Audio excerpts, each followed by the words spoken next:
morning, everybody. To 8 p.m. last night, there were just over 95,000 tests done in New South Wales, and it's really important, as we always say, to keep those testing rates high.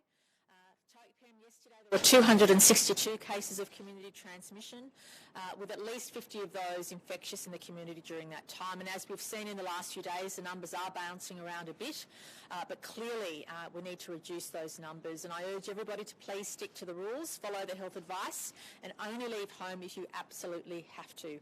Unfortunately, overnight there was one death of a woman in her 80s who was not vaccinated, and Dr. McAnulty will provide further information about that. In relation to the virus, Canterbury Bankstown local government area still remains the epicentre of the most cases.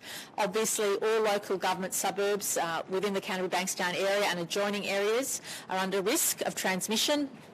It's again creating the highest number of cases, and as Deputy Commissioner Warboys will outline, that has been the focus also of police compliance with extra presence on the ground, making sure people are doing the right thing. On a more positive note, health experts advise us that if people in the Georges River local government area come forward for higher rates of testing in the next few days, that local government area is likely to be taken out of an area of concern.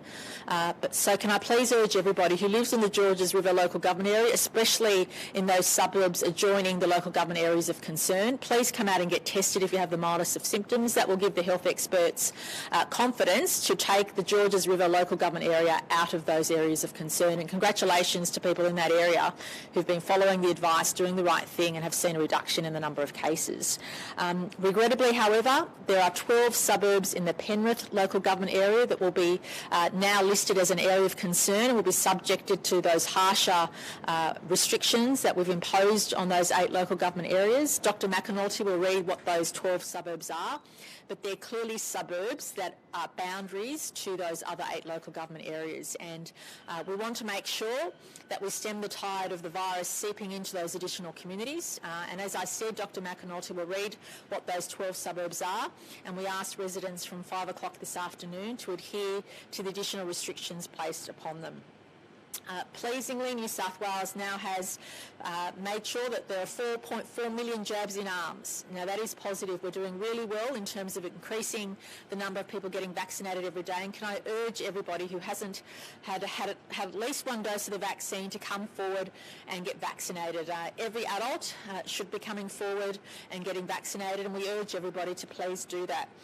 As you all know, in Homebush today, we're focusing on any worker who works in supermarkets or face-to-face food retail. There are thousands of people who've already booked to come in and get their jab today, but it's also allowable for people to walk in today. If you want a jab, especially if you work in frontline food services, please come forward today to Homebush and get a jab. The vaccination centre there is open till 4 p.m. And whilst we do have a couple of thousand bookings already, there is capacity for people to come forward. It's a rainy day. If you don't have symptoms and you're not in isolation, you're not a close contact, and you're not someone of concern, please come forward and get the jab. Can I also stress again how important it is for us to fight this outbreak through the lockdown, through everybody doing the right thing, but also through getting vaccinated. And they are the 2 tools we have to reduce the case numbers and look forward to a future which has fewer restrictions. And I really, really urge everybody to stay at home unless they absolutely have to. And secondly, of course, come forward and get the jab. Dr. McAnulty will now provide the health update, and Deputy Commissioner Warboys will talk about police compliance efforts. Thank you.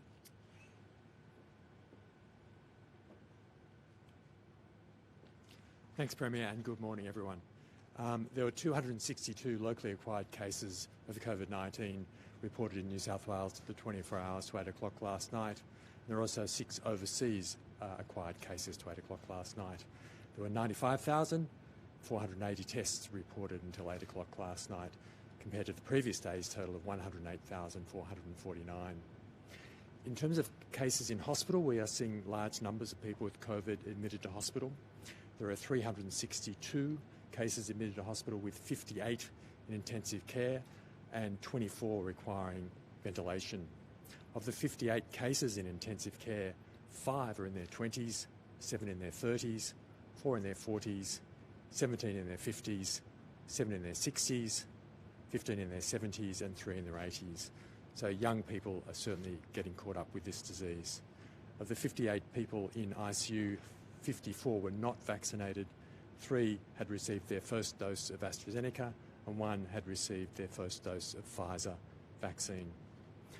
Sadly, as the Premier mentioned, New South Wales Health has been notified of the death of a person with COVID-19 who's a woman in her 80s who was a resident of the Wyoming Residential Aged Care Facility in Summerhill, and she died in Royal Prince Alfred Hospital. She tested positive for COVID-19 on the 1st of August and was admitted to hospital that day. We extend our sincere sympathies to the family and loved ones of that person. She was not vaccinated. We've had positive sewage detections in Dubbo and low levels in Mudgee, so we're asking people to come forward for testing in those communities. There's no known cases in those communities, so we need to be extra vigilant. Wherever we see sewage in communities without known cases, so that please come forward for testing if you have even the mildest of symptoms if you live in Dubbo or Mudgee. The Premier mentioned additional restrictions for 12 suburbs in the city of Penrith. Now we've seen the front of the epidemic move into parts of Penrith adjacent to the areas in Western Sydney and southwestern Sydney. So we're concerned, and the additional restrictions will help contain that outbreak emerging there. The suburbs affected, which are adjacent to Cumberland and Liverpool LGAs, Caddens, Claremont Meadows, Collyton, Erskine Park, Kemps Creek, Kingswood, Mount Vernon, North St Mary's, Orchard Hills, Oxley Park, St Clair and St Mary's. In line with the restrictions currently in place in Blacktown, Campbelltown, Canterbury Bankstown, Cumberland, Fairfield, Georges River, Liverpool and Parramatta LGAs, people in these 12 suburbs must only obtain food or other goods and services and exercise within 5 kilometres of their home. You can't travel to other areas of work outside those areas unless you're an authorised worker. Masks must be worn whenever you're outdoors, except in a common outdoor area of a backyard apartment, for example, and masks do not have to be worn while you're in a car with other members of your family. Thanks very much. Good morning. Thank you, Dr. Premier. 454 penalty infringement notices issued right across New South Wales in the last 24 hours by police. 171 of those were issued in southwest and northwest Sydney. Police continue to have a focus in the Canterbury Bankstown and Campsie area. Yesterday, whilst the vast majority of people in that specific LGA were doing the right thing, police were still confronted by people who were outside of their homes without a reasonable excuse, buying simple goods but then hanging around and talking and gathering and putting not just themselves at risk but their family at risk, where they would return home and they could well spread the virus. It's unfortunate that this focus continues, and it will continue until such times as the infections and the transmissions in those areas begin to fall away.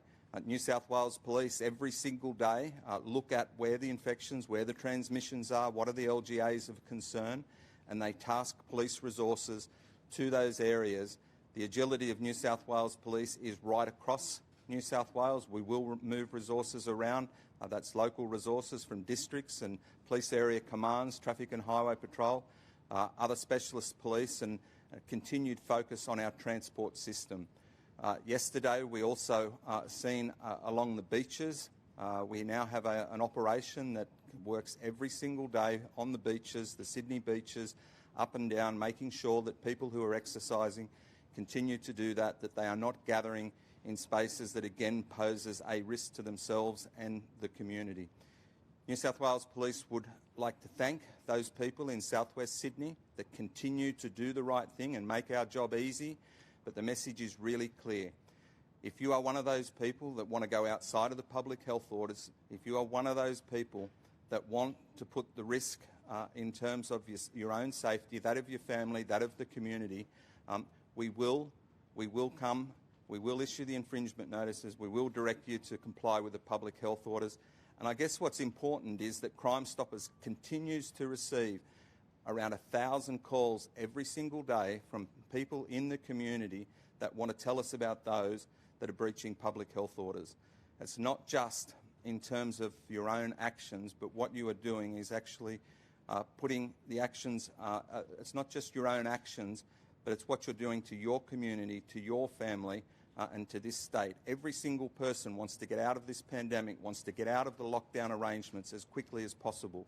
Don't be one of those people that put that at jeopardy. Thank you. I'm just trying to get my head around the science. Clearly, the statistics show that the vaccinations are preventing people from getting serious illness and being in ICU. I mean, that's just pure mathematics. To what extent are vaccinations preventing people from even getting the illness? Yeah, so vaccinations work well. The best effect is for preventing serious disease with very high rates of preventing people getting into hospital. They also work well in preventing disease and infectiousness to other people, but that's at a lower level than the main effect. The highest level of effect is in preventing that serious disease, but they do and are very effective in preventing infection in the first place and your ability to transmit to other people. Dr. McAnulty, these 12 suburbs within the Penrith LGA, they're under the same restrictions as the other LGAs, right? And that includes you can't leave for work unless you're an essential authorised worker. That's correct. Does that mean that they can't leave their suburb, or they can't leave the Penrith LGA? They can't leave the Penrith LGA to go be an authorised worker. So you can go. The rules are on the website, but you need to get food.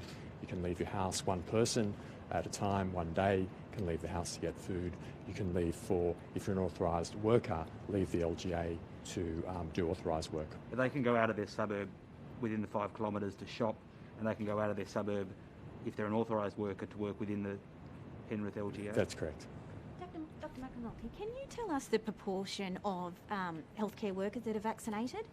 I don't have that figure. We can get that back to you at the moment. I don't have it in my head, but certainly healthcare workers are offered vaccination, and we've got higher and higher levels of vaccination in healthcare workers. And of course, this is the most important thing you can do as a healthcare worker is get vaccinated, as well as following excellent infection control practices. So we've got great training in our health system for health workers and awareness and offering vaccine to healthcare workers. Doctor, do you have another positive case at Royal North Shore or Northern Beaches? Sorry. I don't. We'll have to get back to you about the detail. We do have cases in Northern Sydney, and we have cases in the media release. We have identified where the cases are. But there's not a concern within the Northern Beaches Hospital of a positive case presenting there? I don't have information at this point. Doctor, you've got vaccination hubs at Macquarie Fields, Homebush, and you've mentioned Penrith. Is there any desire to have a mass vaccination hub out west? Should I let you take that? Sure. Yeah, sorry, Premier. Well, certainly we have a number of mass vaccination hubs up and running already. So obviously from tomorrow, Kudos Bank Arena also will become a mass vaccination hub. Initially we'll be doing the HSC students in those areas of concern, but then following this week, that will be reverted to a mass vaccination hub. We have a walk-in hub at Prairie Wood. We also have a number of mobile hubs. So we're advertising or promoting to local residents in those areas of concern, places where there are mobile walk-in centres as well, around places of worship, community centres. So we're doing both strategies, mass vaccination hubs, working with the GPs, working with the pharmacists, but also having those mobile hubs as well where people are comfortable coming forward. We're essentially covering all bases to make sure that whether it's a mass vaccination hub, whether it's through your GP, a pharmacist, or those mobile places going out to the community through community outreach, that we have our bases covered, including working with industry. And can I thank industry for their enthusiasm in trying to get their workers vaccinated. It's pleasing to note that thousands of workers in supermarkets and food retail across those areas of concern are coming forward to get vaccinated today. And I want to call out to any others who may not have booked.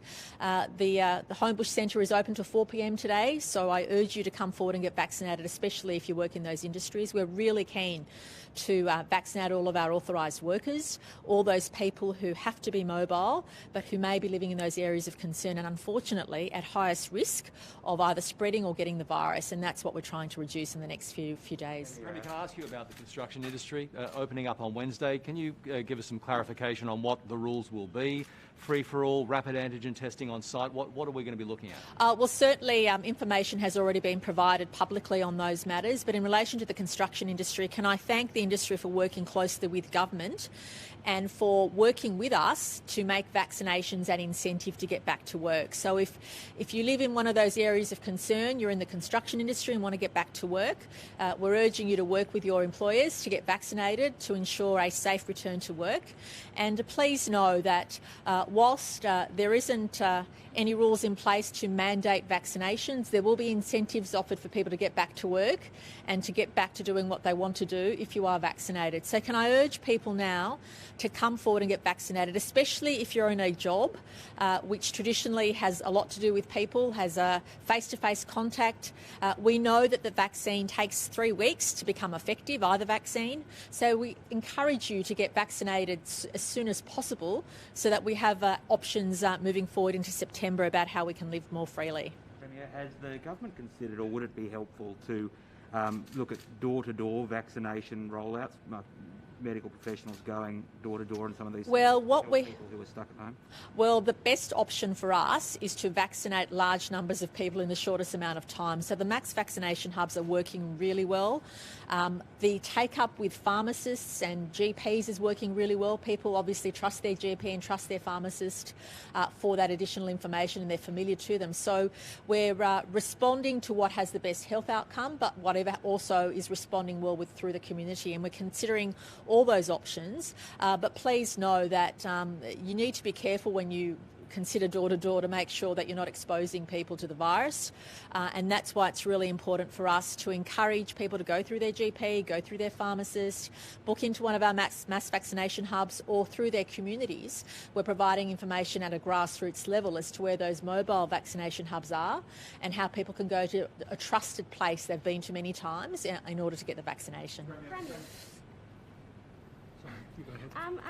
New South Wales Union surveys just revealed that about... I'm sorry, I didn't catch the first part of the question. The New South Wales Union survey of about 3,000 essential workers has revealed that about 50% of them say that they feel unsupported throughout this outbreak by their employers. What is the government doing to offer them support? And also, while I've got you, what do you say to the mass misinformation that's spreading about vaccines on social media and the accusations that the government has an agenda with promoting the vaccines? Yeah, firstly, can I thank the industry, the business community for working with government. We have found overall their response to be extremely positive in supporting their workers to get vaccinated and keeping their workplaces safe.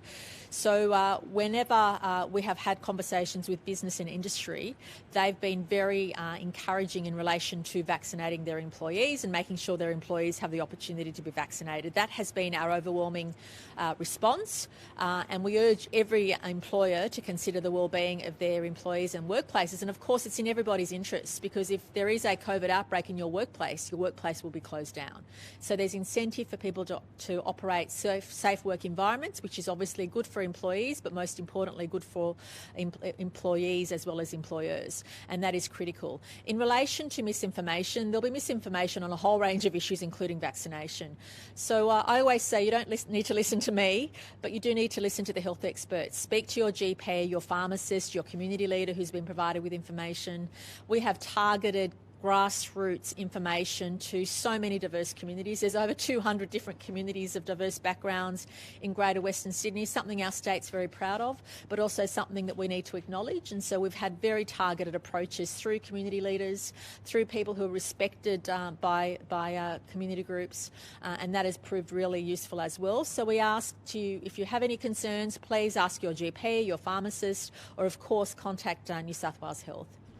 Premier, would you be open just to giving an update on your views about what might happen post August 28, cases and vaccinations notwithstanding? Yeah, look, we're tracking well to hit our 6 million target, and we are now in our 40s in terms of 40% range in terms of people with 2 doses in New South Wales, or at least 1 dose. So we're sticking to our targets, and I'm really keen to get to 6 million jabs by the end of August, because that will provide us opportunities to consider what life looks like in September. and we're really keen to really sprint. This is a race. We're keen to sprint to get those vaccination rates up because, as Dr McAnulty and health experts say, not only does it keep people out of hospital, but it also prevents the virus spreading, prevents people getting the virus. And we know that life will look very different once we get to 70% vaccination and 80% vaccination. But until we get to 70%, we need to consider what restrictions will be in place until we hit that target and how can we live more freely than we are now today. And I want to be very clear about that. It doesn't mean that we'll return to outbreak conditions. But what it does mean is that September can be a month where we have greater freedom than what we do now. But there are two things conditional on that. It's making sure that we keep case numbers as low as possible, plus we keep vaccinating. And we know the future, freedom relies on vaccination. And there's no doubt about that. But it also means having to suppress. The lockdown is an opportunity for us to suppress and get those numbers down. But we know that life with the Delta strain means some level of restriction until we get those vaccination rates as high as possible. Premier. Sorry, you haven't asked a question. Premier, just in terms of getting to that 6 million target, I think everybody's working towards that, but we don't know what we'd get for the 6 million. Is there something that you're looking at? Is it schools? You say schools is a priority, getting people back to work. Are they the first things that you're looking at for the 6 million target? Well, obviously for us, our priorities as a government are getting face-to-face learning back, but also getting workers back to the workplaces. And that means a whole number of things. If certain categories of workers go back to work, it also means that all citizens will have access to perhaps services they don't have access to today, and that's really keen for us. So it will really depend on the advice from health experts, but we are looking at opportunities in relation to education and work. But having said that, when you get people back to work, it could be an industry where people rely on for service in that industry, and it could have a benefit as well to citizens. So we're looking at those options. But can I please urge people to come forward and get vaccinated? I can't stress that enough. If you have concerns, please speak to your health professional, your GP, your pharmacist that you trust, or else contact New South Wales Health. But higher rates of vaccination will help us deal with this outbreak. It's not the only answer. We've never said that. Obviously, lockdown and restrictions have their role, but vaccination is the key to reducing the spread, to reducing the number of people that need hospitalisation. And we've seen to date, as horrible as every death is, there still hasn't been a death where people have received both doses of either vaccine, and that's something positive. It means that the vaccine is having a positive impact, and I can't urge people enough to come forward and get vaccinated. Premier, regarding the construction workers in the hot zones, how will you check if they've been vaccinated? How will you know? Well, obviously, there is now an application through Medicare that provides you with evidence that you've been vaccinated. There's also proof of vaccination you can receive when you get vaccinated. So there's multiple ways, and this is about employers, employees working together to substantiate compliance. But we're very pleased that industry supported the government's view that vaccination is key to having COVID-free workplaces, especially in those areas of concern. So whilst those obligations or those incentives don't exist for people outside those areas of concern, given where the numbers are, if we want workers back in the workplace in a safe way, well then obviously vaccination is key to that process. It's a combination of vaccination but also testing to make sure that workplaces are as safe as possible. And I want to thank industry for supporting those incentives. Nothing is mandatory, but we know that if we encourage people to get vaccinated as a way of getting back to work, that is really encouraging people into the future. Premier. Alex and then James. On testing, there's an exposure site in the Port Stephens LGA. People are being encouraged to come forward and get tested. There's no Sunday testing facilities in Port Stephens. Why is that, and what happens for those people? I don't know the answer to that question, but we can look at it. Port Stephens health testing? Yeah, we'll look into Sunday testing. Yeah, Port Stephens. we'll look into that, but I wasn't aware of that, Alex. So what do those people do today? That are being told to come forward and get tested? Well, obviously, if it's 6 days out of 7 at the moment, I don't know about that 7th day, but we'll take advice on that. In relation to the cases today, right, only 86 cases were in isolation for their whole infectious period out of the 262. Dr. Chant on Thursday spoke about the fact that there is more that the government can do to intervene in transmission of the virus. She's been talking to Paul Kelly, her Commonwealth counterpart, about a circuit breaker. Apart from increasing vaccination rates, is there anything, or will you do anything more to intervene in transmission paths or not? And if not, will you level with the people of New South Wales to say that we're going to be locked out of the rest of the country until the whole country gets to 80% of the population being vaccinated? Well, no. Can I firstly say this, that Dr Chant confirmed with me her conversations with her federal counterparts on the need to get us more vaccines. She's been very open about that. I've been very open about that. We know that vaccination is a key tool. It's a tool we didn't have a year ago. It's a tool which Australia didn't have some time ago, but now we do have the tool, and it's important for us to use all the tools we have in order to curb the number of the spread, to curb the number of people getting the disease, but also obviously to keep people out of hospital. And we know that once you have a certain population vaccinated, that will also mean that we focus more on hospitalisation numbers as opposed to case numbers. And that's really important. It is really up to us as to how quickly we get vaccinated. It's up to us as to how quickly we can look forward to additional freedoms. And that's why I say to the community, please know that our government, your government, is focused on higher vaccination rates as a way of us having greater freedoms in the month of September. And that is something that we're really looking forward to. Those additional freedoms only come with vaccination rates, double dose vaccination rates of 70 or 80%. No, that's not correct. The Doherty report is very clear. Those rates of 70 and 80 refer to freedoms pre the outbreak. But we are currently in lockdown. Lockdown plus some level of easing of restrictions is possible once we get to 50% or 60% rates of vaccination. And I want to be very clear about this. Some people are conflating the two issues. So the Doherty report is an outstanding report which the New South Wales government supports. And of course, what it does is suggest that once you get to 70% vaccination, you can then focus on the number of hospitalisations as opposed to the number of cases. And that's really a mind shift on how we live with COVID. But until we get to 70%, there's opportunities for us to ease restrictions currently that we don't, or to ease restrictions that are currently in place once you get to a certain level of vaccination. And that's a different proposition, but one that New South Wales is looking closely at. And I made those views clear at National Cabinet last Friday. You're completely at odds with the Prime Minister here, who says that not at all. The lockdown in fact, to work, the lockdown needs to work. You can't vaccinate yourself out of a lockdown. In fact, the Prime Minister at National Cabinet, and he said it publicly afterwards, acknowledged that because New South Wales is in lockdown, if we hit certain vaccination targets, we can ease some restrictions. It doesn't mean you get to what you would ease if you're at 70%. But there's certainly opportunities for us to look at what we can ease in September, so long as we hit our vaccination targets, so long as we get at least 6 million jabs by the end of August, we can look for opportunities as to how we live in the month of September. Just in terms of Armidale, it's obviously now in lockdown. Have we got any information? Are there any more cases there? Have people there turned out for testing? Yeah, I understand there's one additional case there, which is in the media update that Health will be providing. And obviously Health will advise us what should happen at the end of that lockdown period. Today's drop in cases, is that a sign, do you think, that the tide has turned or the tide is turning? What should we interpret anything from that? Well, no. I think, unfortunately, a day doesn't make a trend. The numbers are clearly bouncing around, and we want to see them consistently go down. At the moment, it's a bit inconsistent. Although we're not growing exponentially, there's always concern about that tipping point where you start to see exponential growth. We certainly haven't seen that, which is one positive, but obviously a trend is if you have successive days of a reduction in numbers, and we don't have that yet. It's only a day, but obviously, as the days go past, the more people that get tested, the more people that come forward and get vaccinated gives us our best shot, literally, of reducing the case numbers overall. Where did you get? Premier, you had a positive case of the Boggabri coal mine. Any chance the northwest could go into lockdown?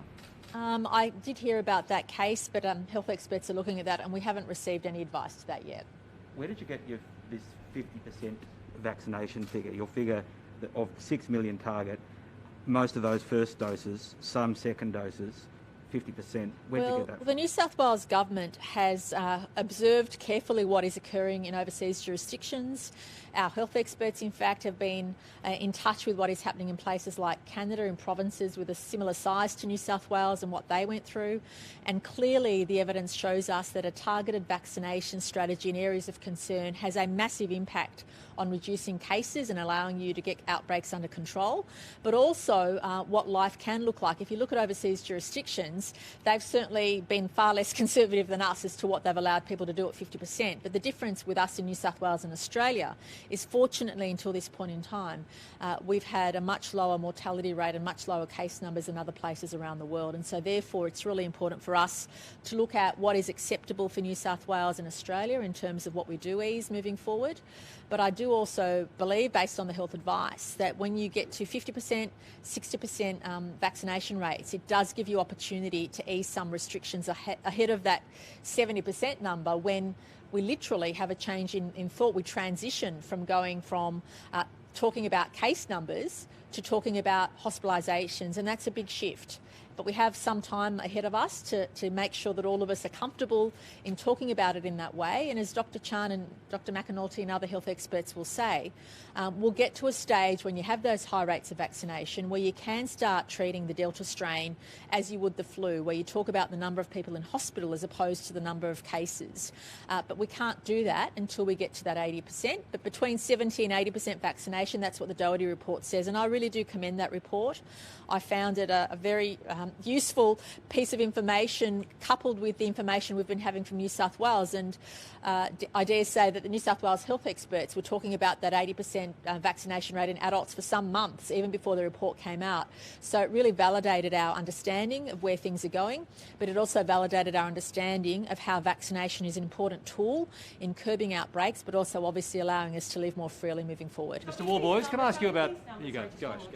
Sorry, so if the numbers don't move, the case numbers don't move at all, but we do hit the 6 million vaccination target, you will look to easing restrictions? Well, the other thing that health experts will look at is where the concentration of cases are occurring. And at this stage, the concentration of cases, whilst we've had outbreaks or clusters exist outside those areas, the concentration of cases is not in dispute at the moment. We know where the extra concentration is. That's why police have, in large force, and I don't apologise for that, have really clamped down on those communities where some people, unfortunately, not a lot, but a handful of people are willfully not doing the right thing. So police have been given all the resources and are experts in those operational matters to make sure that we really clamp down on compliance. It's become very obvious to us in the last few weeks where the challenging areas are in terms of the virus circulating, what we need to do.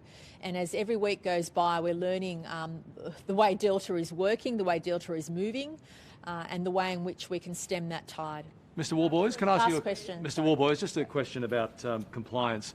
In the early days of this, you were giving people the benefit of the doubt, like at the coalface on the front line, giving them a warning if they hadn't been pinged before, etc. These are daily warnings at these press conferences alone. Is it time that if somebody's sunbaking on a beach, they just get fined regardless of whatever their excuse is? Do we need to get harsher in those beach areas that Manly and Bondi, that don't seem to be taking it as seriously as the rest of the city? I think the fact that the penalty infringement notices continue to go up every single day is disappointing, but it's a reflection on New South Wales Police attitude towards people that do not want to comply with the public health orders. As we continue along, it's not just the beaches, it's not just southwest Sydney, we now look at Armidale, we now look at the Newcastle and Upper Hunter area. As I said, the Police Operations Centre is there every single day to work with health about where the risks are, and they will task police to those areas accordingly. We have had a shift in terms of our focus, but as the Premier said, that shift clearly correlates to people in a specific area where there is high transmission who simply do not want to do the right thing. And we don't make any apologies for that. New South Wales Police will continue to be in those locations where we see there is a need to enforce the public health orders. Just quickly about suburbs.